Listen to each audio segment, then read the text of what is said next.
나 중국 한 번도 안 가보고 미국 여행만 몇 번을 가봤는데. 아니, 나 경상도 토박인데.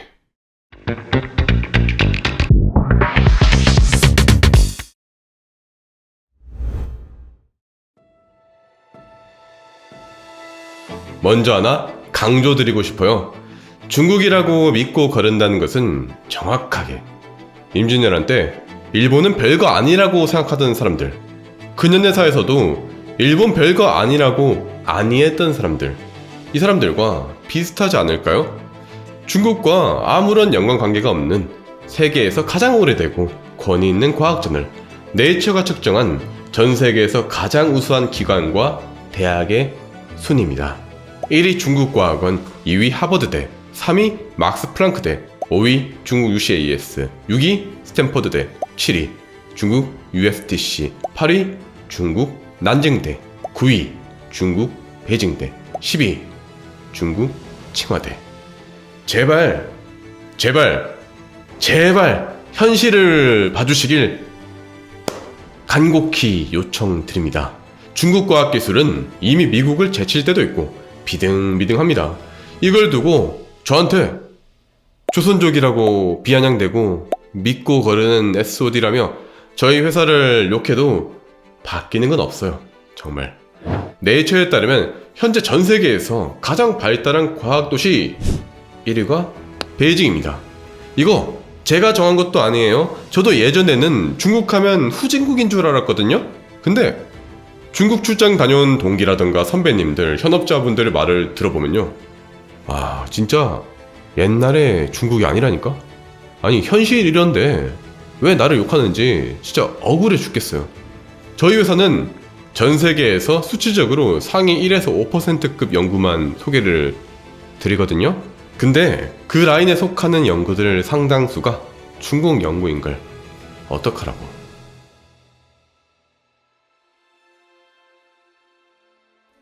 언론 플레이를 위해 다소 과장된 감도 있지만 2023년 11월 중국의 칭화대학 연구진은 엔비디아의 초고성능 칩 A100보다 3000배 빠른 아날로그 광전자칩이라는 것을 개발해냈습니다. 구체적으로 말씀드리면 시각 인식 속도가 3000배 빠르고 에너지 효율은 400만 배 수준이라고 알려져 있습니다.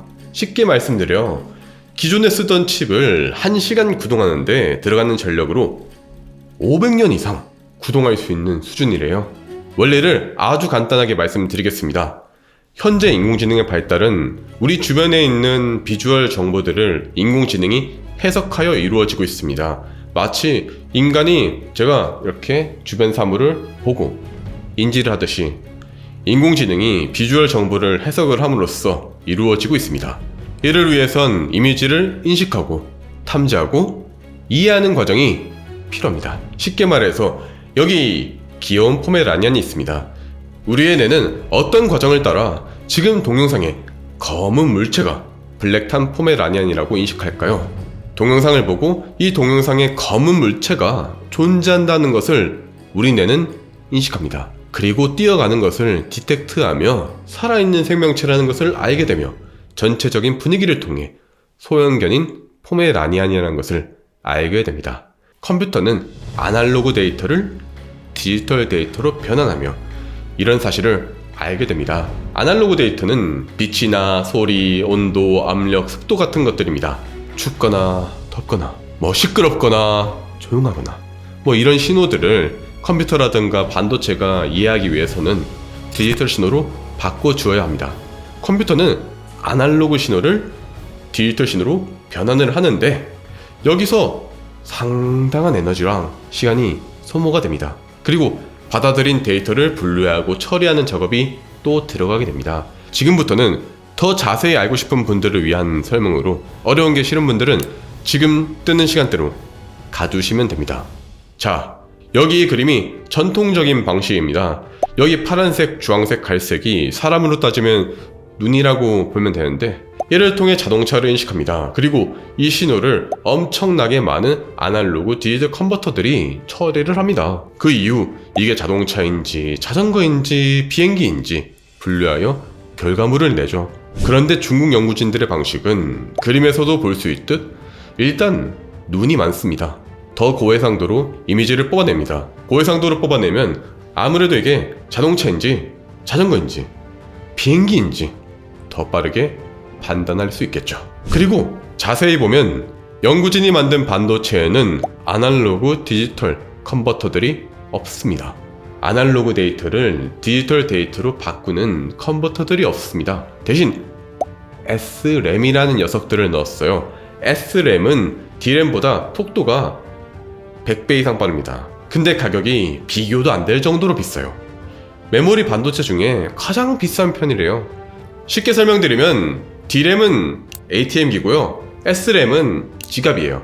제가 현금을 찾고 싶어요. ATM기까지 달려가기에는 거리가 멀잖아요. SRAM은 지갑이라서 그냥 딱 열고 바로 찾아가면 됩니다. 근데 많은 현금을 여기에 가지고 있을 수는 없겠죠. 이 그림은 연구진이 설계한 반도체 일부인데 SRAM들이 적절하게 배치된 것을 볼 수 있죠. 즉 지갑이 굉장히 많기 때문에 많은 현금들을 더 빠르게 찾아갈 수 있습니다. 이번 중국의 반도체가 이토록 빠르고 에너지 효율이 좋았던 것은 이런 변환의 과정들을 최소화를 하고 아날로그 신호로 데이터를 처리해버리기 때문입니다.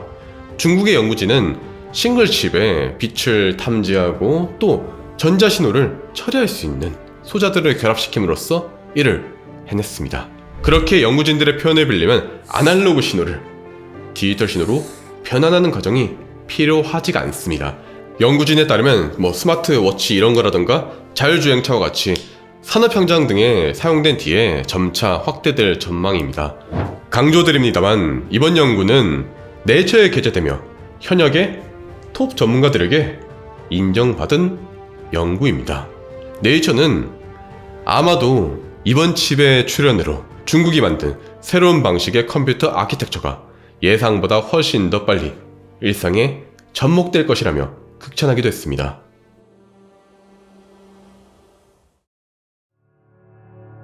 근래 연구들과 반도체 그루들의 행보를 보면 미국의 견제와 중국의 발전이 팽팽한 줄다리기를 하는 모양새입니다. 2023년 11월 15일 시진핑이 미국의 샌프란시스코에 방문을 했고 시진핑과 한 끼 식사를 하기 위해서 팀 쿡, 일론 머스크 등 미국 최고의 거물들이 모였습니다. 밥 한 끼 하는데 5천만 원이 넘지만 자리가 없을 정도로 시진핑의 인기는 하늘을 치솟았습니다. 엔비디아 CEO 젠슨 황은 2023년 6월 중국 반도체를 과소평가해서는 안 된다고 경고했고 중국에는 GPU 스타트업들이 매우 많다고 언급을 했었죠. 실제로 엔비디아는 중국 시장에 진출하기 위해 미국의 규제를 피해 성능을 낮춘 AI 반도체 3종을 출시할 계획입니다. 미국 정부가 어느 정도 이상 성능의 반도체는 중국에 팔지 말라고 하니까 규제치보다는 다소 낮은 반도체를 만든 것이죠. 중국은 미국의 바이든 정부의 고성능 반도체 규제를 비롯하여 계속된 견제를 받고 있는데 아직은 부족하지만 중국 스마트폰 47%를 국산화하는 것에 성공했습니다. 3년 전까지만 하더라도 국산화 비율이 29%였던 것을 감안하면 말도 못하게 빠른 속도로 발전하고 있는 것입니다. 중국 연구진은 오늘의 연구를 마무리 지으며 이런 말을 했습니다. 우리가 만든 반도체 칩이 새로운 지평을 열었다.